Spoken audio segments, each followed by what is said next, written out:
Can you guys tell if the audio is okay? Oh, that's going through that as well, isn't it? Tony, is that volume on? Oh, was it on yours? Okay. Okay, so we're starting, right? All right, you guys, welcome to this Ativma meeting. I appreciate you guys being here. If you've not gone through the meetup.com site, please go on to that or to ativma.org and sign up. And if you guys, those of you who are trying to network and get, jobs through this, you can use that website through Meetup to email out to the entire group. There's 250 people on there. Just let them know, hey, I'm looking for an internship or I'm looking for acting work. And if it doesn't work, you can't figure it out, send me an email and I'll help you out with doing that. So please use this as a good resource. And I just want to thank Chet Burks, who is allowing us to meet here tonight. And Chet, do you want to come up and say a couple things? No, Jeffrey, do you know how to use a camera? Of course. No, guys, welcome to our little electronic sweatshop. We do a lot of different things. Oh, sorry. We do a lot of different things, from racing to documentaries. Dawn I've known for years. She's really helped us in the last year or so because our company has changed dramatically. I think the landscape of this business is changing dramatically too, so I think we need to really stay on top of this. We worked for a lot of large networks for a long, long time. That network relationships have changed dramatically in the last year, so we're trying to reinvent ourselves right now. So I think that's the challenge for everybody here. So I'm really interested in this thing too, because I've looked at Kickstarter, but I've never had enough time to really look at it. So I think this is a neat thing tonight. Thanks, Donna. And Chet, from time to time, he has quite a few people here that work with him, graphic designers, video production people, and from time to time he does have space here. So if you guys know people who are looking to rent some office space, you may want to contact Chet. Another thing I do all the time, I think everybody should, I just think it's crazy to have somebody call and ask about work and to say, I don't do that, and hang up the phone. That's just crazy. So if it's something you don't know how to do, just get to know who does what. Like Daryl does wedding videography and also photography. I'm happy to refer that. I always try to refer it within the group. Chet can do anything. So there are so many calls. I got a call from somebody the other day that wanted DSLR. I'm like, refer it to Chet. If it's somebody who wants a big production that's out of my hands, I'll refer it to him, and they do a great job, and that they're going to do a great job. Another thing, Tony does live streaming, and he sells this equipment. He actually created the computer, and Tony is amazing with live streaming. I think live streaming is going to get to be huge. And if you're not doing it now and seeing a need for it, you will. I mean, all churches are going to be doing it. Schools are going to be doing it. Associations. So Tony can sell the equipment, and he sells it for less, like the program that there's software and hardware, but he actually sells it for less than what you can get it on the internet. And so he's your go-to guy if anybody calls you and asks about live streaming. So right now, when I get those calls, Tony just helps us out with it. And we do it as well, but Tony helps us out with it.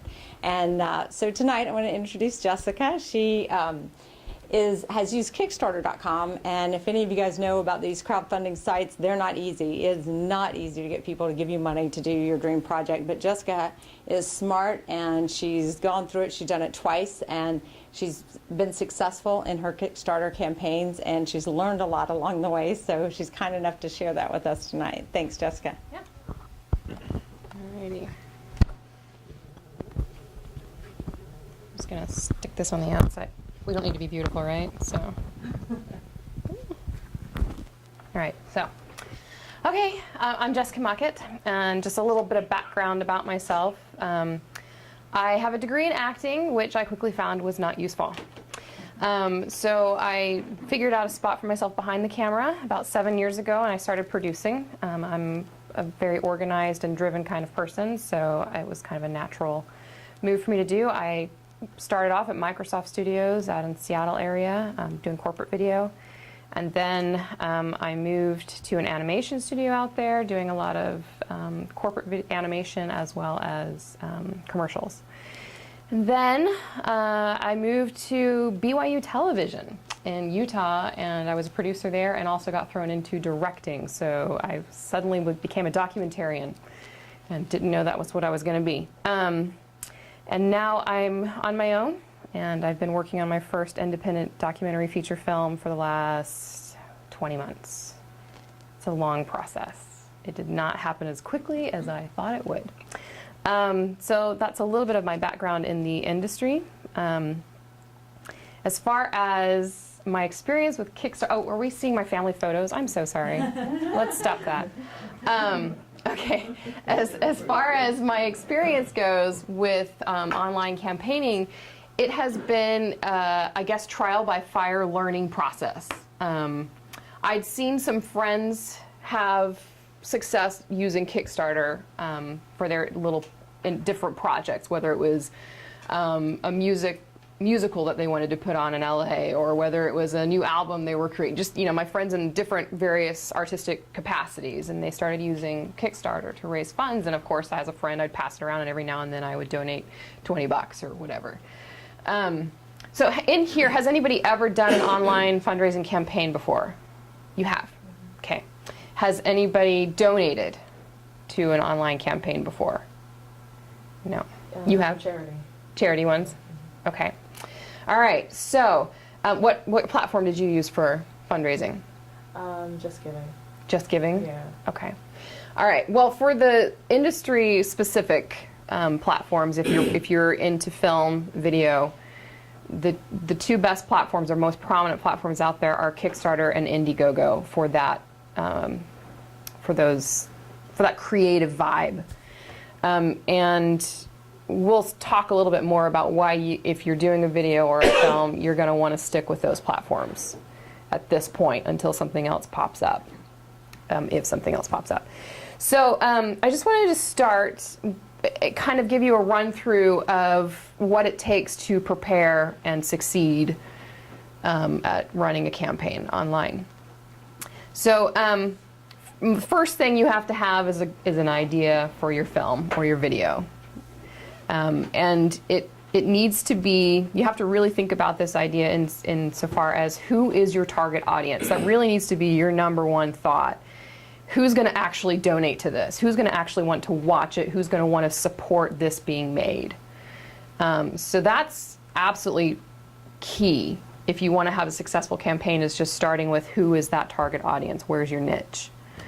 And then in that niche, you know, is it a hot topic? Is it controversial? Is it exciting? You know, what is it that's going to get people behind your film?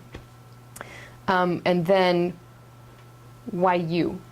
Why can you make the best version, or what do you bring to the table for the specific topic or story that you need to be the one to make this film? Also, if you're going to do this, you've got to absolutely be passionate about what your subject matter is. If you are not passionate about the actual campaign, then you're not going to succeed. It's just not going to happen. Okay, so, and also your results, thinking about your end results. I mean, what are your end results for distribution, your hopes, you know, as far as that goes, and does that resonate with your target audience? Just don't get ahead of yourself thinking, I want to make a film so that I can launch my career. Don't have that be your goal, because your donors get nothing out of that. You know, what is the end goal for the people, your target audience? What are they getting out of it? And then obviously once you've got your idea and you feel confident about it, you flesh it out, your concepts and necessary creative prep that you need to do. And one of the key things is budgeting, right? You all know that you've got to go in and you've got a budget and you've got to figure out how... I'm sorry. I wish we could stop having the screen for a few minutes until I'm ready. You're broadcasting just you. Oh, okay, thank you. But I notice everybody starts to like, oh, what's over there? It's my beautiful family. Okay, so where are we at? Budget. Be realistic as far as what you really need to make your film, and I would suggest having a worst case scenario budget and a best case scenario budget and kind of some variations in between. And then think about the fact that this is a labor of love, I'm assuming, you know, if you're going to Kickstarter and not investors, this is most likely a labor of love, a passion project. So remember that when you're creating your budget, and be realistic. I mean, obviously, whatever your outcome is, whatever you're hoping to accomplish needs to match your, for instance, let me talk about my film briefly. So I'm doing a documentary feature, and my target audience is a Christian audience, so it's a Christian film. And it is a hot topic subject matter. It's about pornography addiction, and specifically how to help people who are trapped in a pornography addiction to remove the shame and actually come forward and start getting help. So budgetarily, I could have made this film for $40,000 if I was doing run and gun with just me and a camera and somebody and a mic, and it was dirty and gritty, and it's possible. But because I have had to think about my audience. My audience is a Christian audience. Do they tend to like gritty and dirty? No, they like things clean and pretty. So in order for them to digest the message, I have to present it in a way that they will want to see it. So that once I laid it all out in my plan creatively, it put my budget around the $300,000 mark. So just consider that when you're making your films, because it is possible certainly to make a documentary for much, much less than I am. And then we also know it's possible to make $1 million+ documentary, but usually those are the ones that are going to make it to the theater or think they're going to make it to the theater.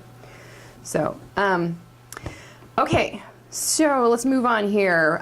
Production team, it's important before you launch your campaign to know who your key team members are going to be. Even if they don't actually wind up being the person when it's all said and done, you need to have some names associated with your project.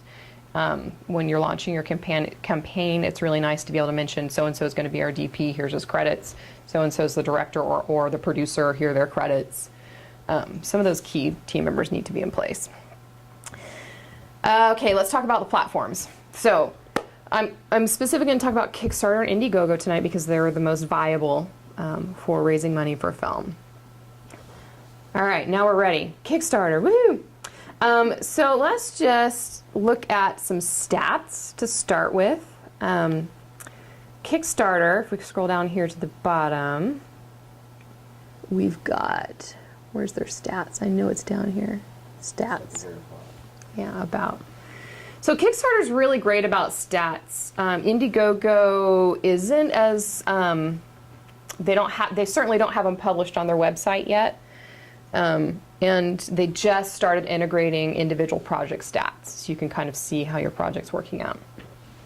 So this is overall. So to date on Kickstarter, there's been 51,647 successfully funded projects, okay? And this is really interesting here if you look at repeat backers. I find that most interesting because there's been 12 million approximately total pledges, but only 5 million total backers. So we've got people that are donating quite a bit to multiple projects. Specifically, let's look down here at film. Successfully funded projects. It fluctuates, but at this point, successfully funded projects on Kickstarter are about 40%. So 40% of the people that go there actually reach their goal. In comparison with Indiegogo, which Indiegogo doesn't have stats, like I said, but I did find an article that I read that compared some stats with Indiegogo with Kickstarter. And Indiegogo is about 10% success rate compared to 40% on Kickstarter. And we'll talk about some of those reasons. So right now, if you look at film and video, it shows you here there's been almost 12,000 successfully funded film and video projects on Kickstarter. And then it shows you the categories of the amounts. So you can see your largest amount here is between the $1,000 to $10,000 amount. That's where the bulk of the people are raising money. And what defines success as it relates to this? Kickstarter is an all or nothing platform. So you set a goal. You go in, and we'll talk more about this a little bit later. You go in and you set a goal, and once you open your campaign, you launch your campaign, you have to reach that goal or you don't get anything. Okay? So, and that actually is beneficial. Scarier, riskier, but actually very beneficial to raising more money and actually reaching your goal. And that's one of the things with Indiegogo. Indiegogo's platform gives you two options. You can do the all or nothing option, like Kickstarter does, or you can choose flexible funding, which means whatever you raise, you keep. Okay. So you can just see some of these stats here. There's very few, there's been three films that have raised over $1 million on Kickstarter. So not very many. So you kind of look at these numbers and say, okay, what's a reasonable amount of money that I should be looking at for my Kickstarter campaign? And let's see, let me look at my list here. There are other platforms out there. Like I said already, the reason why Kickstarter and Indiegogo I say are most viable is because they have the most recognition. There's a lot of other platforms out there, but I see them pop up on Facebook, and you're like, I've never heard of that. And there's something to be said in the marketing that's already there for you when it's Indiegogo or Kickstarter, because your friends and social media have some sort of recognition there. So we got the stats, and you can look through. So you know that they're here on Kickstarter. You can look through, and you can look at the unsuccessful projects. There's been 66,000 successful projects.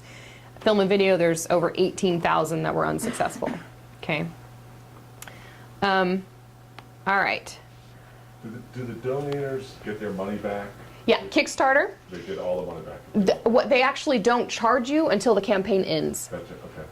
So essentially, it's like a hold, or they run it after the campaign ends if it reaches its goal. Gotcha.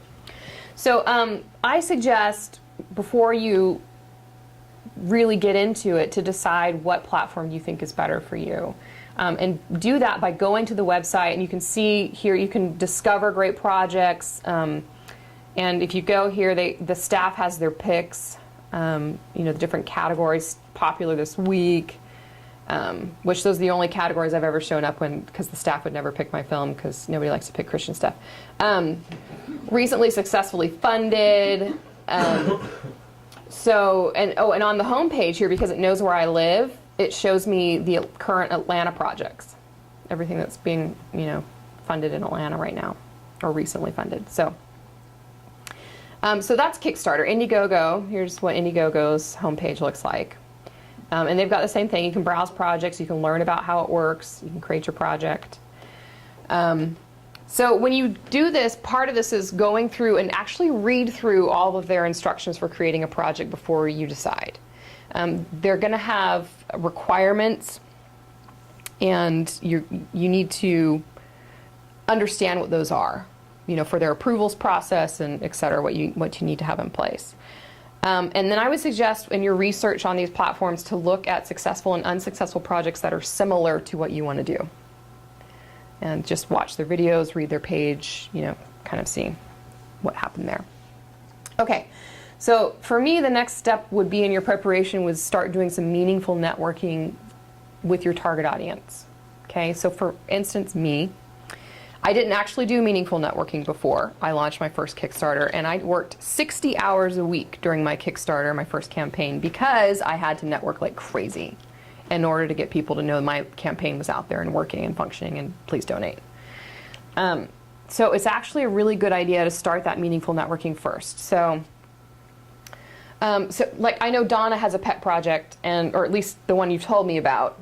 So it's a story about a little girl who needed a transplant, and just so it's that process of what does that take for a community, a family, and so that would be your automatic target audience. You'd find those foundations, you'd find those organizations out there that deal with children's medical issues, Make-A-Wish, transplants, parents of children that have passed away.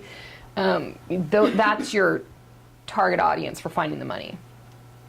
And so you start networking with those kinds of groups and individuals, and tell them what you want to do, what you're accomplishing, and then ask for their support and, kind of pre-prep that way. And then put together a campaign team. you'll read on both Indiegogo and Kickstarter, they'll tell you the percentage of successful campaigns versus if you're working alone versus if you have a team. And the success rate if you work alone is a lot lower. So make sure you have a team of people that are working with you. So on my first campaign, there were 5 of us. I had a $40,000 goal, which was a pretty big goal. And I promised them thank you money if we made the goal. So they worked for nothing, knowing that it would come if we reached the goal. So that's really important to have, and to bring on people that you trust as well as like, and who support what you're doing in a real way. It's not going to work if you've got somebody who's like, sure, I'll help, and then they don't really pan out and do anything. It's also, I forgot to mention this too, start building a social media following for your project. Start a Facebook page, start a Twitter account, whatever you have there, and start building some audience with the social media. Okay. So yeah, depending on the size of your goal, you might want to consider, having 3 people, yourself plus 2 other people, if you've got say a $10,000 goal or a $5,000 goal. Or if you've got a $50,000 goal or a $100,000 goal, you need to look more at like 5 to 10 people that are on your team helping. And they need to have expertise in different areas, right? So you need to have somebody who's really good, who loves to read blogs and is constantly blogging or knows who the great bloggers are, especially within your realm. So they can reach out to those bloggers and ask them to blog about the project once it's up. You'll want somebody or multiple people in charge of social media, broadcasting it on different social media repeatedly, looking at other organizations on social media that might be interested in broadcasting your project for you. Then it's also really good. I never had success, again, because of the whole Christian viewpoint, but it's really great if you can get news or press. I think I had one news article during the Indiegogo. It was a local newspaper. We had one local newspaper in Idaho when we did the first Kickstarter. So, but it's great to if you can because projects that can get especially national news attention, you're in a pretty good position. Although not true. Salvation Army, I was shocked. Salvation Army did a campaign recently on Kickstarter in a similar vein as mine. They're correlating the connection between pornography usage and how that specifically relates to human sex trafficking. And I was shocked that they didn't reach their goal. Like, they had a $100,000 goal, and they raised six or 7,000. And I was literally flabbergasted with how huge they are. And they had they had Fox News or CNN or somebody did like an 8-minute special with them, with the director, and I was like, how did you not reach your goal? I was really perplexed. But if I'd asked them, I'm sure I would get that they didn't work the campaign. They probably thought their name alone would carry them. And so that's a good example of your name alone doesn't carry you. You have to work it. And then you want people on your team also who are doing emails, lots of emails. And you'll be doing lots of emails. So, okay, setting up your campaign, and we'll go and look at my first one here on Kickstarter. So if you look here, your video, right? You'll have the video. I'm not going to make you watch it. And then you see up here your goal, like it says your goal, how many backers, how many seconds to go, which 0. It's got your. Why don't you want to show it? It's a good video. Well, this is the old one. It's a music video we made. So okay, well, let me tell you the first aspect here, and I'll get into a little more later. We started off with one video, and we found that we kind of petered out and we weren't getting as much response as we wanted, and we realized we hadn't followed the instructions of put yourself in front of the camera. And that's actually really important online. I thought, if I'm a filmmaker and I'm trying to make a film, then I want to show you my filmmaking skills in my video.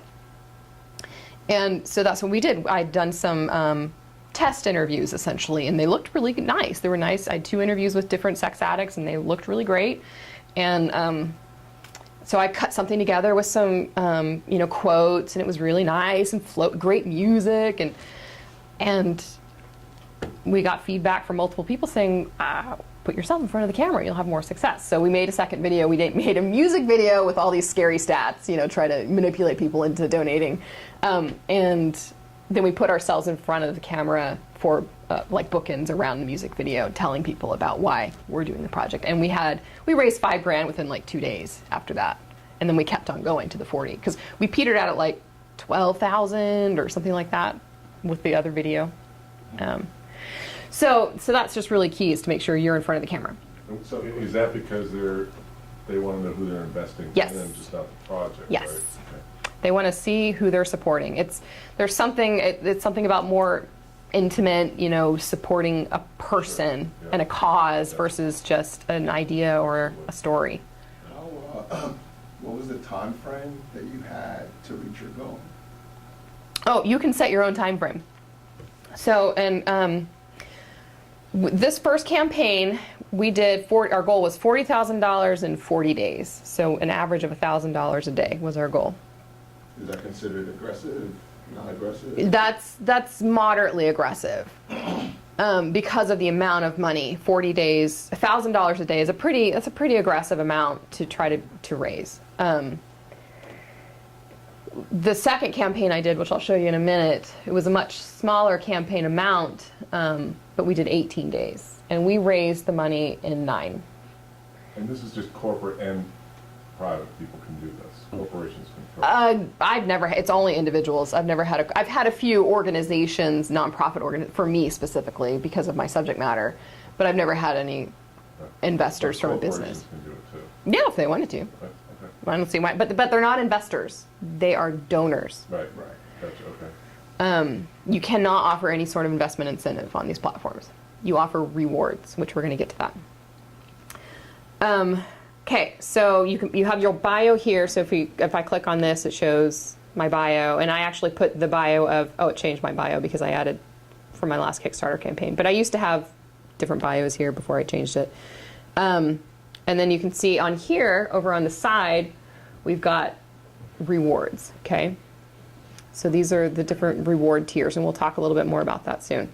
And this is the old video. I embedded it into the document, the one that didn't have us behind the camera or in front of the camera. And then we've got the text, right? And you can see that I went on and on and on and on and on. A lot of text on this first one. Okay, so we had success. It was very stressful. Like I said, I literally worked 60-hour weeks, making phone calls, emailing. My producing partner, he was working on other things, so he worked about 20 hours a week. And then our entourage, we had 3 or 4 of them, and they worked about 5 hours a week each. So the reality is you just can't post it on Kickstarter and expect the money to flow in. You can expect it to fail if you just post it and do nothing. Yep. And doesn't matter, like I said, it doesn't matter who you are. I mean, even if you're Spike Lee and you don't actually work it, you don't tell your social media, you don't tell, it's not on your blog, it's not on, then, and I think he is, wasn't Spike Lee doing a campaign recently? Yeah, he just did one. Yeah, I was about to say, I think he did one. That actually makes me mad a little bit. Which is absolutely. Because I'm sorry, you can go get an investor, Spike Lee. Right. Or write the check yourself. So, and Zach Braff, and there's a couple of those guys that have been doing it. I'm like, oh. You're right about the social media, because we have a show on a network right now that we have more followers on Facebook than that network does for our show. Yeah, the specific. That's why the show got renewed. So if Because you they do knew the you had an social audience, media- yeah. If you do the social media thing, it's really powerful. Yeah. I mean, I don't get it. I'm a little too old for it. Everyone else is walking around looking down Yeah. stuff all the time, but Yeah. it does work. Oh, let me show you my individual stats on this first Kickstarter. So we've got my dashboard here. So this is actually, oh, I have to sign in. Oh, crud, what's my password? Let's see here. Hopefully that's it. Yay. Okay. So this is really nice with Kickstarter. They give you a pretty good breakdown of how your project's doing, and you can watch this throughout your campaign. So this is obviously finalized stats, but it shows you here the total amount donated, percentage of success, how many backers. And then down here it shows you the flow, so you can actually see when you have a good jump, you know, in your donations, and what made that happen. Did somebody blog about it that day? Did somebody post about it on social media that day? You know, and that way you can kind of trace back to where the money came from. Did they give you all those stats? Yeah. Wow. So this is where it shows you here. So you've got your Kickstarter. So this is people who actually went to Kickstarter and searched for my film. Okay, this green part. And everybody else came from a link from somewhere else. Okay. Really? There's your social media for you. Okay. So in this, you look at the money pledged via Kickstarter. The $3,200 was pledged from people actually going to Kickstarter and finding my project. Versus this, which was me emailing and social media and my little team as well. So this is actually quite high for an average donation, $96. I think the average donation is $70. The most popular donation is $25, but an overall average donation is $70 on Kickstarter. That's a good. So I was above average on the individual donation percentage. So here it shows you where your traffic's coming from. See, this is Facebook. 35% of my traffic came from Facebook. 15 grand came from Facebook. Okay. Direct traffic. So this was emails with direct links, and this was 38, almost 39%, and that's 16,500 traffic, right? So emails with direct links, is that you sending emails that had a direct link Yep. to Kickstarter? Yep. Yep. I emailed hundreds of people in my network multiple times during the campaign, always with the please don't hate me for emailing you again. So you can see we actually had some coming from our website. We built a website before, and we had a link from our website. Yahoo, this is a blogger. Somebody blogged about, these are several blogs down here, you know, people clicking from a blog. So anyways, so this is what's interesting. Here, it gives you can see how many video plays there were and the percentage of people that watched all the way through. So we had 1,200 video plays and 21% of people watched it all the way through. And how long was the video? 5 minutes. I think the second one was 5 minutes. First one was 3 or 4 minutes. So, and that's actually something. 21% is okay for total, watching all the way through. But we actually had a pretty high percentage of people who clicked and actually donated. So, or liked the project and donated. So, if we look back at our home page here, it shows you how many people liked the project on Facebook. And this is another thing I loved about Kickstarter. You get so much more information on Kickstarter than you do.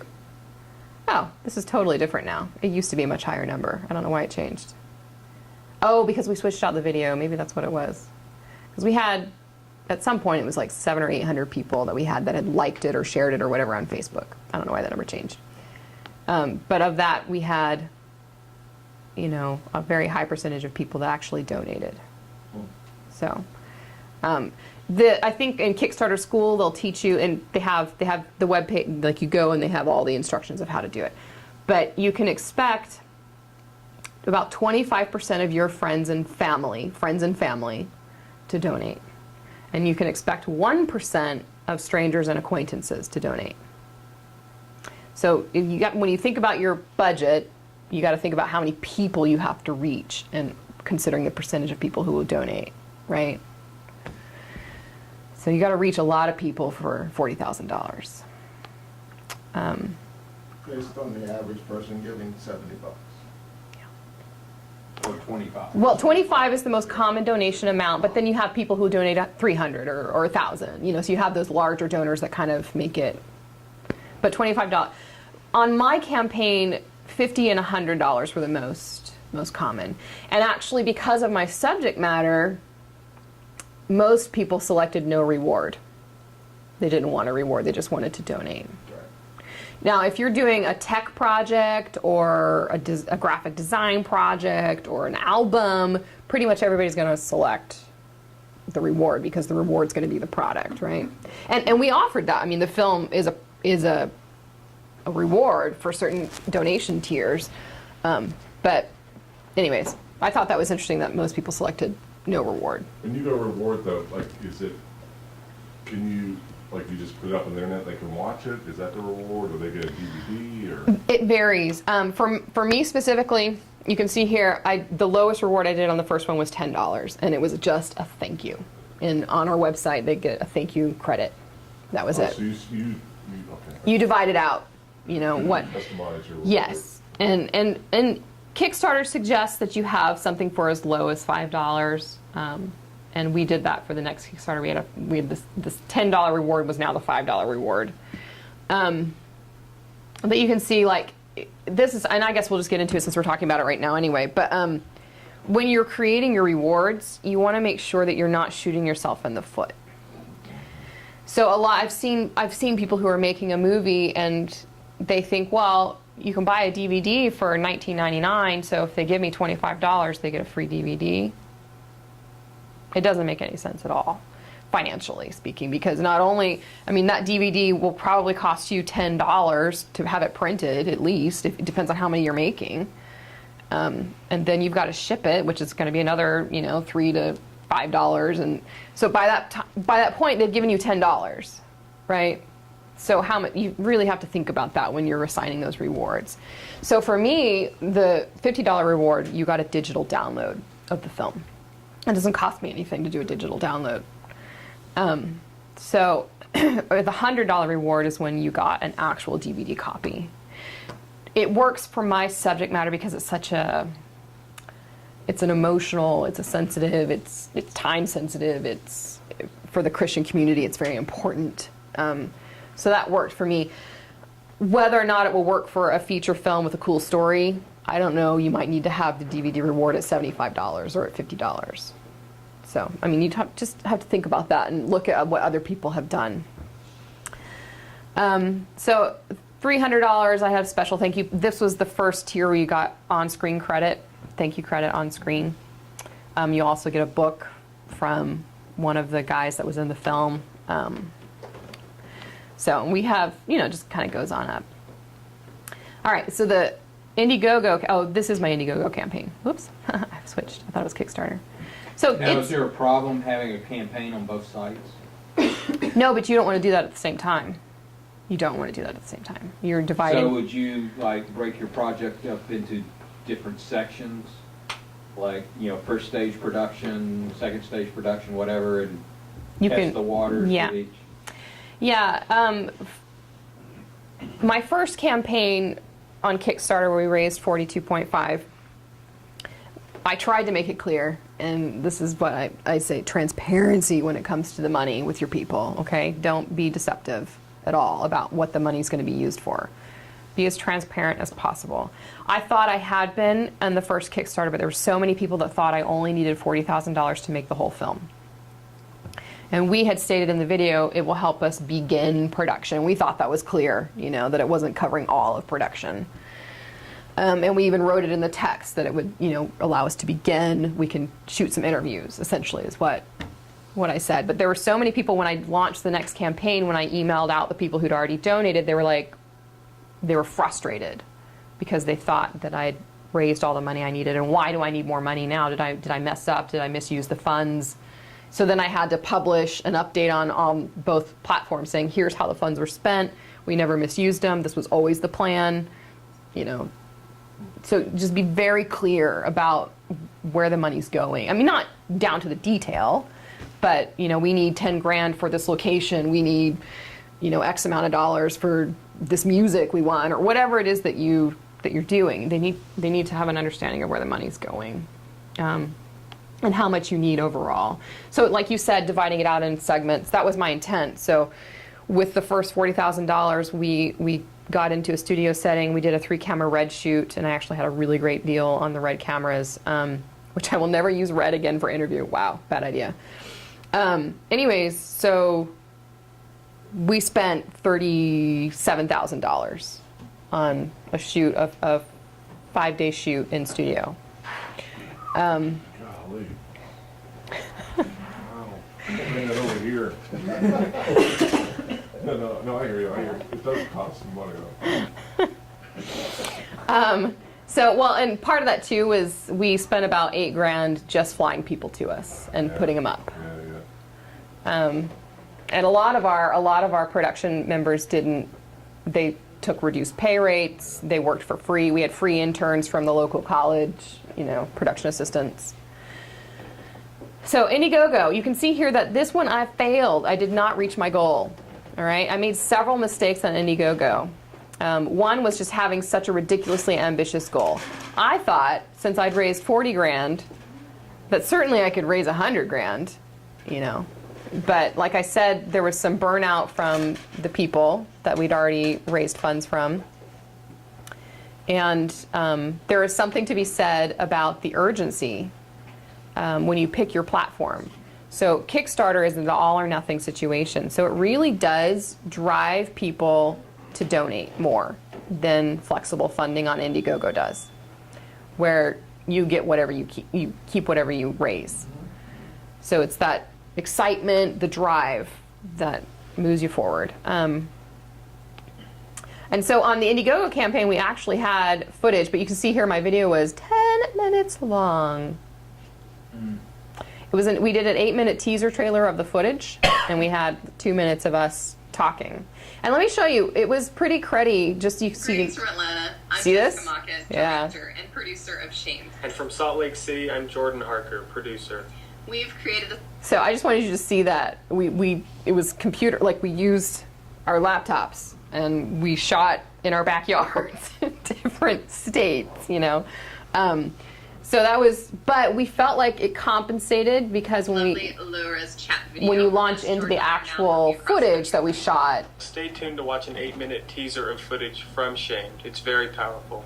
Porn is a difficult topic, especially among Christians who Why didn't it generally play? shun the idea, but are still.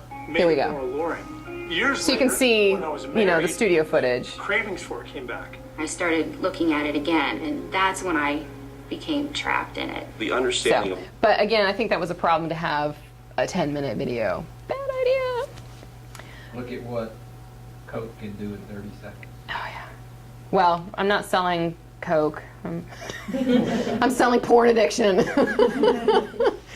So, but yes, shorter and sweeter. I mean, if you can get your point. And I really am so sad. There's a great video. Okay, let me get back to this. Let me see what we've covered here. Did you show much of your interviews, Jessica? I'm sorry, I was down there. Did you show much of it? Just now?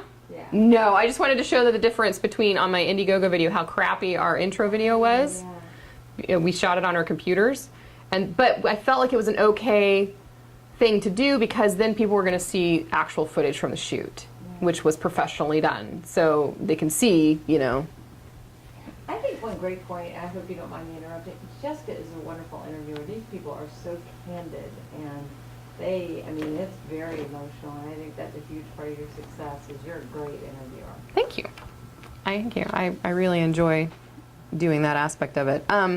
Okay, so let's go back to, let me cover some things. So when you've got your campaign, you've picked your platform, make sure you plan enough time before you launch your campaign. This is something I've done multiple times. I've done this twice, and you'd think I'd learn, but no, I didn't learn. So your campaign has to go through an approvals process. And the first time I did a Kickstarter, they approved it, and then I built my project. The second time I did a Kickstarter, I didn't realize they changed their strategy, so you build your project, and then they approve it. So and it could take up to a week or longer if they want you to change things for their approvals process. Then you've also got your banking information that you've got to set up, right? With Kickstarter, it's Amazon Payments. I don't remember what it was with Indiegogo, whether it was PayPal or Amazon, but anyways, you have to have your accounts all set up with Amazon before you can even be approved by Kickstarter. So just make sure you've understood the criteria and you know how long it's going to take, worst case scenario. And because this last time I made the mistake of saying we're launching on this date, and I started pre-advertising essentially for my campaign, and then we had to launch 2 days later because I didn't realize Kickstarter approved after the fact now. I thought they approved beforehand. So I didn't check. So make sure you've done that. Let's see, pitch video. So we've gotten to that. I wanted to show you the best pitch video I've ever seen. And I haven't watched a lot of Kickstarter videos, and I'm sorry, but we lost it. It was a short film made in Brazil, Argentina, somewhere down south. Anyways, and it was just brilliant because they had everybody on a bus.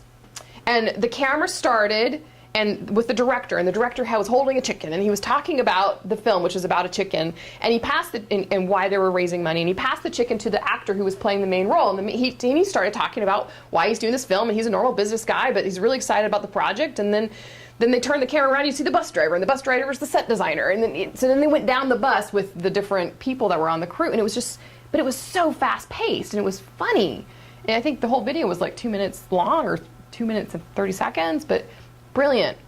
And they didn't go far over, but they raised their money no problem. Anyway, so that was one of my favorite. Here's another sample. Oh, I lost my sample. Oh, come on now.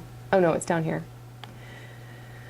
So my producing partner, one of my producing partners on The Heart of the Matter, has a side business doing video, and so he created this for somebody who's a graphic designer. I need your help. Dave LeSueur, take 5. Hi, Kickstarter. My name is David LeSueur. I'm a graphic designer, and I've got a really cool idea, something that I've been working on for the last 3 months, and it's to the point now where I need your help to bring it to life. I call it Stately Type, and basically it's 2 things. First, it's a big 20 by 16 letterpress map of the United States, where I have hand-lettered the name of each state within the distinctive form of its boundaries. Second, it's 50 individually designed hand-lettered t-shirts, one for each state in the Union, where I've designed each one to reflect the identity of the state it represents, matching the t-shirt color and graphic color to each state's personality. The inspiration for this project came from my love of hand-lettered type and from my fascination with the iconic shapes of state boundaries. By combining those 2 elements, I've come up with something that looks stunning. Maps of the individual states and of the United States as a whole that feel very personal, distinctive, and handcrafted. I love how the design of these pieces has turned out, and I'm really excited to see them come to life. Now, I knew I wanted the quality of the US map to be top-notch, so I decided early on to letterpress print it through Bjorn Press in Provo, Utah. Bryce Knudsen has been letterpress printing high-quality pieces from his studio for the past 17 years. If anybody can bring this map to life in a way that surpasses my own expectations, it's him. He'll print the map on heavy crane letra paper at a large 20 by 16 size, and it's going to look perfect in your living room, your kids' playroom, or wherever you decide to hang it. I really can't wait for you to see and feel those letterpressed impressions around each state. It's going to look amazing. When it came to choosing the Stately Type t-shirt, I knew that I had to use my absolute favorite t-shirt in the world, the Next Level CVC crew neck. It's a 60-40 cotton poly blend, super soft, and the cut is great. I seriously love this shirt, and trust me, when you try this thing on, you will too. This project is ambitious. I want to produce this map and these shirts and get them into your hands in time for the holiday season, because they are going to make great gifts. In order for that to happen though, I need your help, both by backing the project and by telling your friends about it. I just want to say thank you. Thank you in advance for backing this project and helping me take this dream and make it a reality. I'm really excited about it. I think it's going to be awesome. I hope you're excited about it too, and thanks again. Okay. So I think this is a good video for a Kickstarter campaign. Why do you think that is? It's short. It's 2.5 minutes. It's very personal. We get to meet the designer.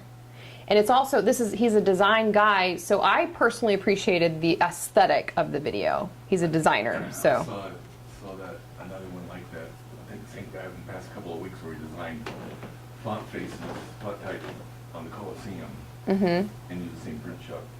Okay, cool. I didn't know he was doing other stuff. But yeah, so it's a very classy, but it shows that the style, if that makes sense. So this is a person with some style, and he's selling a T-shirt, right? So and I love that it was like a commercial for how great the T-shirt was. So you want one now, you know. So it's a really, and you can see here that, I mean, he's exceeded his goal already, and he still has 15 days to go.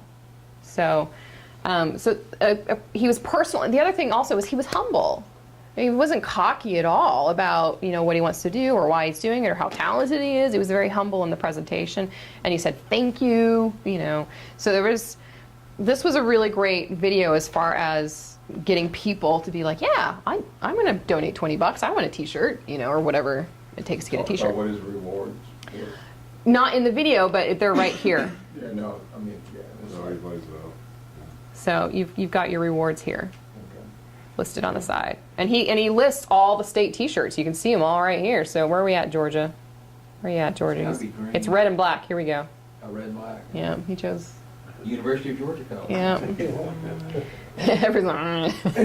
Anyways, so I thought this was a good example of a great video for social media, and it's going around, at least in my network, on social media. So let's talk about some aspects. So tell them the story, why your project is needed, and why you are the best person to accomplish it. If you can be, or if it's applicable, be funny or witty. Everybody loves a funny, witty video, right? And we watch those. With my topic, it wasn't applicable. I mean, I couldn't be like, hey guys, and let's talk about porn. So it just didn't work. Draw them into being a part of an important cause if you have a cause. That's really, and this is something I learned in the first campaign, because, I mean, it is a mission what I'm doing, right? It's not just a trinket or a fun film. So it's important to imbue upon them the desire to be a part of the cause and the movement.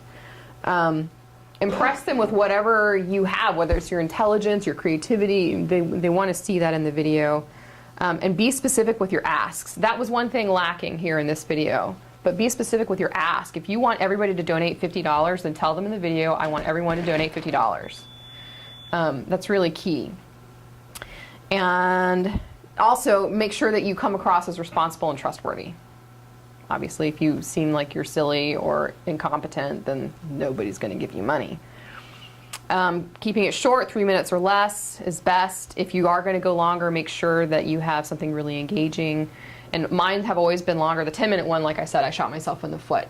But my last video was, let's see. Here we go, The Heart of the Matter. How long was this guy? This guy was 6.5. Hi, I'm Jessica Mockett, director of The Heart of the Matter. So, so make sure that if you are going long, you're really going to engage people. And I'll show you that we did pretty well considering it was 6.5 minute video. If we look at my the dashboard, we had, where's it at, please? We had over 2,000. Oh, see, we dropped during the campaign because people can still watch the video. During the campaign, we had a 40% viewer completed. So 40% of the people that started it watched it all the way through, which is pretty high for a 6.5 minute internet video. Because of the subject matter. People who were watching it were interested in the subject. So,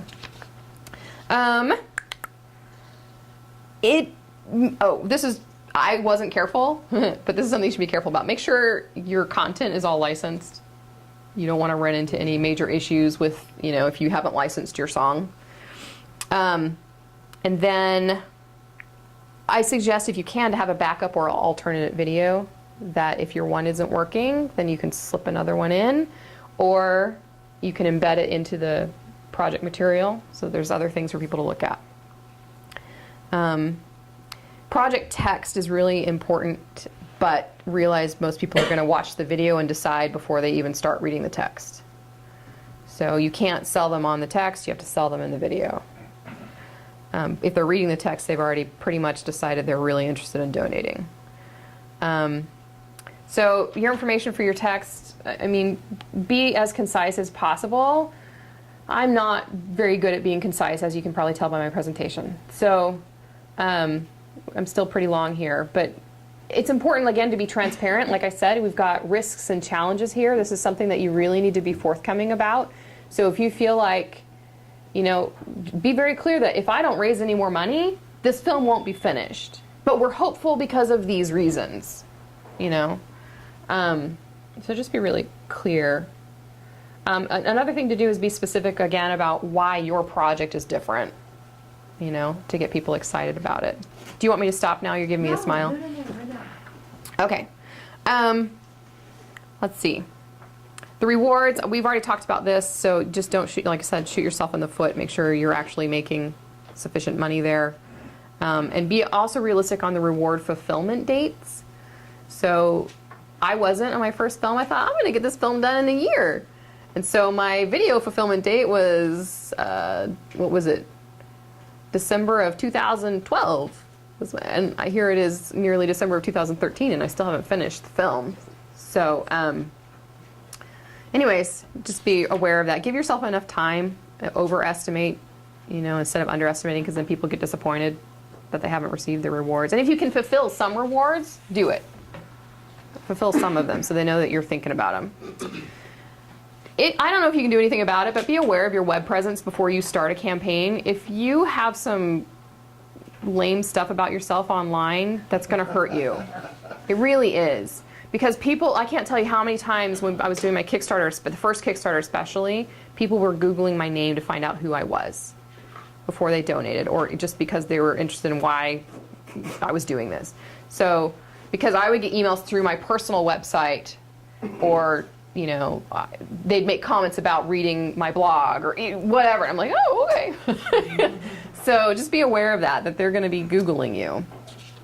It could be good or bad. Yeah. If you Google my name, it's an actor with my name. So. Yeah. Hey, that guy. Yeah. All right. So crew campaign. Once you've got your campaign crew ready, I would suggest that you'd have a meeting or two. Do you want to say something, Donna? Or you? Okay. Have a meeting or two with your campaign crew members before you launch, so that everybody knows who's in charge of doing what and what the deadlines are and expectations. And if you can, if your campaign's long enough, have meetings in the middle of your campaign too. Let's go back to talking about the length of your campaign. You want to make sure you've got enough time to really get the networking done. But if it's too long, people lose interest, right? And they're tired of hearing about it. So you actually are better off if you feel like you can do it in a shorter amount of time, to do it in a shorter amount of time, because it really, the pressure's on for everybody, if anybody's interested at all, or they feel the pressure to at least share it even if they can't give money, because, it's going to be over in 5 days, or not that I would suggest you do a 5-day campaign unless you're only raising $2,000, but so be aware of that the length of your campaign can hurt you if it's too long. Kickstarter the longest Kickstarter will do is 60 days. But they tell you 30 days or less is far more successful. How about Indiegogo? How long can you run that? I'm not really sure. It's probably something similar. I know on Indiegogo, I think we did like 5 weeks or 6 weeks on Indiegogo. So what is that? 5 times 7 is 35. Wow, I'm really getting bad at math. So about 35 days or so we did the Indiegogo, but the Indiegogo failed for multiple reasons. Another thing is key is make sure one of the reasons my Indiegogo had problems was I had somebody else write a letter on my behalf because I was tired of writing about the project and I wanted something fresh or new. So I let somebody else write the letter, and I thought it was a good idea until I sent it out. And then realized that this person had written it in a very manipulative kind of way and almost shaming. And my whole film is about removing shame. So if we're shaming people into donating, then I'm totally shooting myself in the foot because my film is about let's remove shame. So make sure that it's your voice that you send out there, and your voice should be the one that leads your crew members, right? Okay. Pre-organize yourself if you can in these ways. These are things that I've learned along the way from mistakes, okay? Pre-arrange large donors, okay? That is really key. Because when I first launched my first campaign on Kickstarter, hours had gone by and I had $75 sitting there. I'm like, we have a $1,000 a day goal and there's only $75 sitting there. My brother donated $50. So I was like, So, and it really is important to, within the first 24 hours, to really get it rolling. So it's key. Like, and this time around, my last campaign, I was raising $15,000, and I had a $15,000 grant waiting for me if I raised the 15 online. Okay, so that was part of the incentive for people to donate. Oh, they're going to get twice that much if I, But my grantor put in $500 right at the top to get things rolling. So make sure you do that. It's really important that right at the beginning to have at least, depending on how large your goal is, but say it's a $10,000 goal, you want somebody who's going to donate $500 that first day, just to make sure people are like, oh, there's already $500 in there. Okay, I'll donate 20. So in the middle of your campaign, you'll hit a lull. It's just going to happen. It depends on how long it is, but you'll hit a lull. So it's another opportunity to have a large investor in the wings, say a $1,500 investor or donor, to then put it in the pot. So there's a big jump, and people are like, oh, it's alive again. And towards the end of the campaign, you want to make sure that you've got somebody, if you can, in your back pocket who can donate enough to get you to your goal. Okay? Sometimes this is hard. For instance, and I'm going to tell you what I did, which is technically cheating, but on my first Kickstarter campaign, my dad could potentially put in as much as 20 grand if I paid him back immediately afterwards. Does that make sense? So we had this large goal, but if we only got to 20, then he could put in 20, and then we would still have 20 grand out of it, right? Does that make sense? Now, I suggest that you actually have a real donor, and in the end, my dad only had to put in $4,000, and we went 2.5 over, so, it worked out pretty well. But that was an all or nothing. So all or nothing. You didn't get that, you wouldn't get any of it. Right, I wouldn't get any of it if he hadn't. When we were at about $34,000 or $35,000, he put in $4 grand, and then we went over. And this last time, here's another mistake I'll tell you that I made this last time that I didn't mean to make. I didn't know I was going to have a large donor. She had contacted me and said that she was wanting to make sure that her organization's name was changing, so she wanted to make sure the right name got in the credits, so when would that happen? I said, oh, don't worry. We've got time. The credits aren't being made anytime soon. And she emailed back. She's like, well, is there a specific time that you would like me to make the donation? I didn't know, because you can get on-screen credit for $300. I didn't know she was planning on being a producer and donating $5,000. So it's really important if you can kindly question and say, well, what were you planning to donate? How much were you planning to donate? If they give you that option. Because what happened to us is she put $5 grand in, we met our goal really fast, and then the campaign died. Because people are like, oh, you met your goal. What do you need from us? So what could have happened there, if I had known she was donating $5 grand, I could have said, well, let's hold off until the day before it ends. And then we probably would have gotten an additional $5 grand out of it, because people would have been donating still because they want us to meet our goal, right?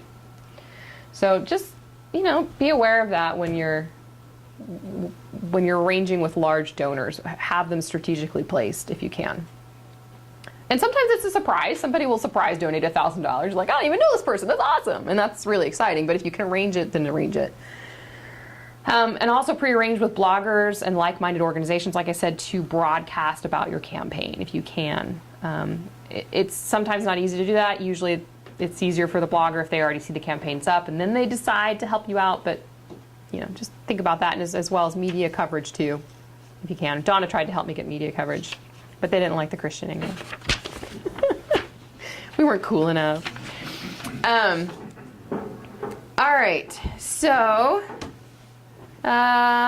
email during your campaign a lot. What I suggest that you do is to plan, at least, depending on the length of your campaign, plan at least 2 or 3 emails to your entire network, okay? And I did leave off some people in my network that I knew would not be supportive of the subject matter, and I didn't want to pester them with something that I knew they would not like. But the first, and I would say that make at least one of those emails actually personal to some capacity. Obviously, you have the cut and paste portion, but try to be personal about it. And then you can also do a bulk mass, make it clear that it's a mass email. And usually I save those for the end, like FYI, only 2 days left, or whatever. Okay. And also the emailing organizations, again, making sure that they know about your project.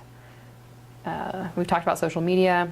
Keep tabs on your progress on your project. Like I said, so you can watch your video to see how many people are watching it all the way through. And if they're not watching it all the way through and you're not making money, then maybe you switch it out with the other video, like I said, that you might want to make or have.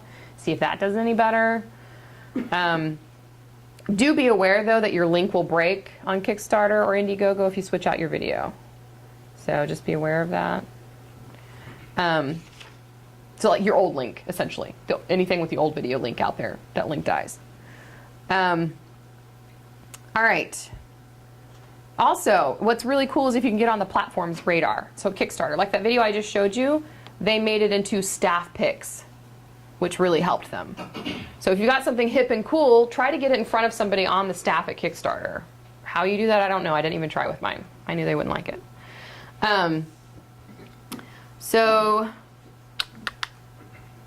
Also, know that your right before your campaign ends, your page locks, okay? So, for instance, on my first Kickstarter, before the page locked, and I can't change it at all, I went in and added, thank you for visiting this page. We're grateful to have met our goal. Here's our website. You can donate there. But I didn't have that during the campaign, you know? So I went and put it in before the campaign ended so that anybody who pulls it up can say, oh, I can still go find out more, you know? So it's, if you can do that, that's great. How long does this page live? It lives forever. Yeah. Because you've made promises to people financially, you know, they've given you money, so they can. And so I was going to say, if you've met your goal, that's awesome. One of the things I suggest that you do, especially during the campaign, is every time somebody donates, send them an email via Kickstarter or via Indiegogo, thanking them and asking them to share, you know, with their network, and tell their network why they thought this was a cool project or why they thought it was important. But it's important to give that immediate thank you to people when they donate. Every day I did at the end of every day. I would just go through and email everybody that had donated that day. And then once your campaign is ended, make sure that you're giving updates. You can see here, I'm not very good at updates, I admit. So we're going to click on updates. So you can post updates. So I posted on my the first Shamed Kickstarter. Shamed was the name of the project, the old name. And I did an update saying that we had another successful Kickstarter campaign and things are moving forward. So the people who donated initially know that things are still moving forward. Yeah, so make updates to your project. Keep your donors apprised of what's going on. Keep really great records of people who've donated. Kickstarter will do that. They'll spit out an Excel document for you. But I mean, I have all the Excel documents, but then I made a master document because not only have I donated on Kickstarter, or fundraised on Kickstarter twice and Indiegogo once, but I have a PayPal donation via my website. We also have a nonprofit fiscal sponsor where we've put money through them. So I've kind of got this master document of who all's donated and where their money came from and what the rewards they've been promised, their contact information. And I think we've got almost 700 people on that list at this point. So 700 individual donors. And to date, I think we've raised $87,000 to date of the 300. So I've got a ways to go. We're actually going to seek investors at this point. We did a really cool thing. We were hooked up with an organization that allowed us to do a survey with ministers across the United States, and they just did a segment. And we had over 100 respondents, and 85% of those ministers are interested in our product. So we're going to be looking for investors now. Can you do international as well? Yeah. Oh, what do you mean international? As far as campaigning? Campaigning internationally. Some of them are moving that direction. I know Kickstarter has, there's I've seen projects in pounds. So, yeah. Yes. As in, can people overseas donate to you? I've never seen it on my Kickstarters, but they have through my PayPal. Okay. I've had Singapore, Korea, UK, but not through Kickstarter. How do the churches, do they invest at all? I haven't really done that approach yet, but we're going to be, for my specific project, we're going to be looking for a curriculum partner because the churches are so interested in the film itself. So it's like you see the film and now we've got this curriculum. to help you with your congregation, helping people move towards healing, you know. So we're going to be looking for those. But a church, I mean, we haven't really pursued it yet. But yeah, that's certainly an area of pursuing. But my only concern with that, with my specific film, is I don't want any church to have final say, because it's meant for a broad Christian audience, right? So that's something you just have to be careful about. I want to be careful about, is making sure that I have final say on the Keep content. it non-denominational. Yeah. So if the Catholic Church donates, well, that's great, but we got to make sure that we're addressing everybody who, you know, is Christian. So, so if you don't meet your goal, which we've already discussed percentage-wise, there's the high percentage that you won't meet your goal. There's several things you can do. One, you still have access to everybody who donated, wanted to donate on Kickstarter, so you can email everybody. Like the Salvation Army one that I donated $20 to, because I'm too poor to donate more than that, but I really liked the idea of their film. I donated $20, but they didn't meet their goal, so then they sent out an email to me saying, please come to this place to donate, you know. But I didn't, because I'm like, you didn't meet your goal. But that's pretty common. People are going to react that way. So they probably lost a huge percentage of people that would have donated through Kickstarter because they didn't reach their goal. But that's something that you can do, and you can also rethink your campaign. You can choose a different platform. You can choose a different budget. But be careful when you do that, because you don't want to burn out network. So I did my Kickstarter in January, February of 2012, 42,000 grand out of it. In October, I was feeling desperate for movement on my project. I thought for sure we'd find a large donor because our footage was great. And we didn't. And we applied to multiple film grants. We got nowhere. So in October, I was feeling desperate, and I was like, oh, I have to campaign again. I have to raise money again. So one, my desperation didn't help. Two, it hadn't been that long since my initial Kickstarter. Three, apparently I wasn't transparent enough to begin with, and so people thought I was campaigning for more money that I misused, the old money. And it was election time. It was a bad time to campaign because everybody was worried about the election. So it just all was. So think about those kinds of outside when you go to retry your campaign. I waited a year after that Indiegogo, almost a year after Indiegogo, before I did my next Kickstarter campaign.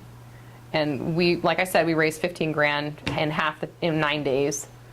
And then we slowly made 60, I think it's like another 1,000 something. Be aware that you will have donors whose money will fail. Yeah, so just be aware of that. Pledges that fail. You never get it. Then they either lied, or they have a bad credit card, or whatever the reasons might be. And like this last time on Kickstarter, I had 10 pledges that failed, and I was actually quite disappointed because it wound up being like $1,200 or something like that. It was quite a bit of money. And so Kickstarter will email those people for 7 days after the campaign closes, reminding them every other day or whatever to fix their pledge. But I also sent out emails, asking them to fix their pledge, and 5 did. So 5 went back in and fixed their pledge, and then a 6th one didn't fix it in time, but he was a $500 donor. He went to our PayPal on our website and donated there. So it worked out pretty well. I have talked long enough. You guys are hungry? I was gonna say, do you want to summarize just what you're saying for the live stream audience, and then we'll just talk and have pizza and that kind of thing? Summarize. Well, if you don't want to say anything else. Good luck. Now, I got one quick question. Yeah. Now, did you, before you started all this, getting all your ducks in a row, did you create a 501c, whatever? I did not. Would you do it now? No, I would not, because I am not necessarily looking for this film to be a non-profit film. I would love for the film to make a profit. But because of the subject matter and because it's documentary, I felt it was key to have a fiscal sponsor. And I actually technically have two fiscal sponsors. The Utah Film Association or Film Commission or whatever they are. There's some, because I started the film out when I was out in Utah. And then I have an organization that is a nonprofit just helping people be educated on addiction, all addiction, period, just addiction. And so I can funnel money through that organization. They take 3%. So I haven't actually used the Utah film because they take 5%, so I've always funneled through the other because it's a little more money for me. let's go ahead and wrap this up, and then we'll have questions. Okay, questions later. After the live shot, but Okay. if you want to say anything else, if not, we'll just. Well, people are welcome to contact me if they have some questions. So I don't know if you can provide that, or do you want me to say it? I don't. Yeah, go ahead and say your contact. Keep that and put it on the screen. Oh, put it on the screen. Either way you want to do it. Well, okay, it's Jessica Mockett, and you can find me at, here, we'll put it up here so people can find it, girlwithacurl.com. So I've got my contact right there, so you can email me through girlwithacurl.com.